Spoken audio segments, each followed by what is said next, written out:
How-to demonstrates the use of my dropkick subroutine for a train player. It's used when you want to kick or drop cars while you're switching in train player. Before you can use it, there's a little bit of setup that you have to do. So somewhere out here in the layout, right click, select layout properties. In the train tab, under default cars, pull down and select dropkick. Apply it, click close, and save your layout. What that does is it selects a tiny little engine, the one that you don't see, that it gets attached to the cars so that it looks like the cars are moving around on their own when they're kicked or dropped. So for this example, we can see the caboose is on the wrong side of the locomotive. So we're going to drop it into this clear rail where it will roll through the crossover and gently come to a rest against the bumper at the other end of the yard. To do that, the most important part, whether you're dropping or kicking, is to make the right selection. So you have to have the train control bar open. The vertical red line is where you make the cut. So wherever you want to make the cut, that's where the vertical red line has to be.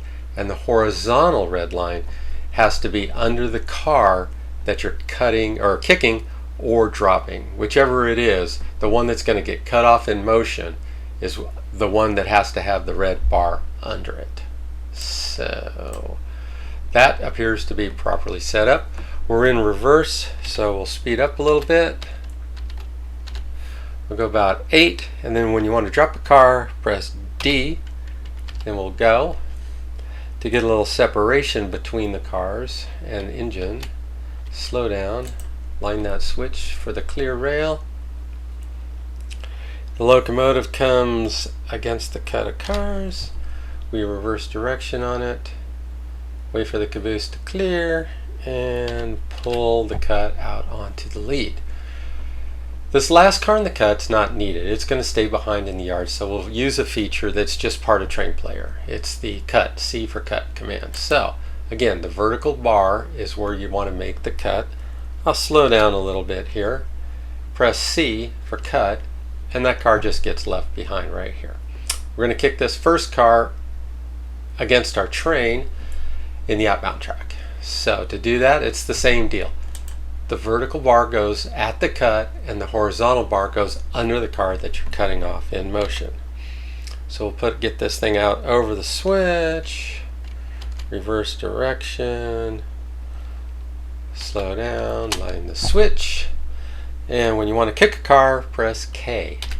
So boom, there it goes.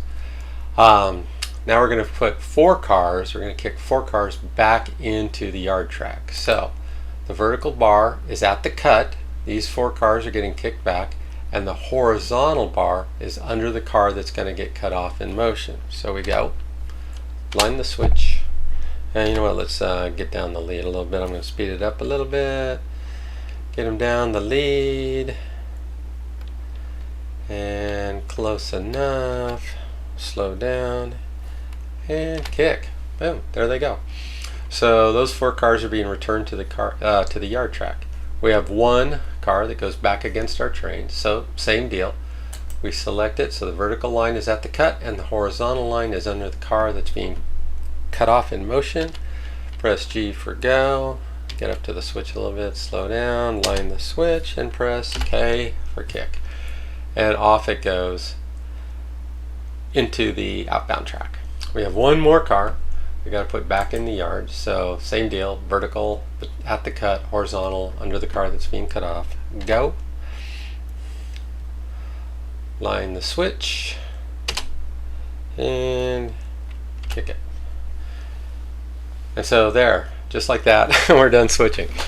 It's really fun, and it speeds the process up, but at least as much important, it's really fun. So we're going to go down the rail here, come against our train, and pull the thing out. So line the switch, and if I've got any skill at all, I'll show you that you can catch a car.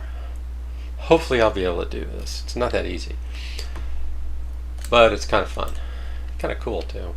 So the engine's getting close to the car that's rolling, and at a certain point you just press stop. There we go, caught it. How about that?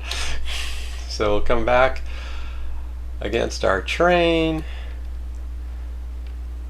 slow down to coupling speed, and stop, reverse direction, and we're done. We are ready to head uptown to the yard. All of our switching is done. But you know what? I forgot a feature, so let me show you one thing first. When the train that you're running is stopped, you can press D or K. I'll press K in this case, and then you get a little prompt that says clean up the kick motors. You select yes, and what it does is it just sweeps through the entire layout and deletes all the little motors that you added in the process of kicking and dropping cars. Kind of a housekeeping chore, but it keeps the car count low, and I don't know, it's just good practice. So now we're ready to go uptown. So looks like we have all our cars, and away we go.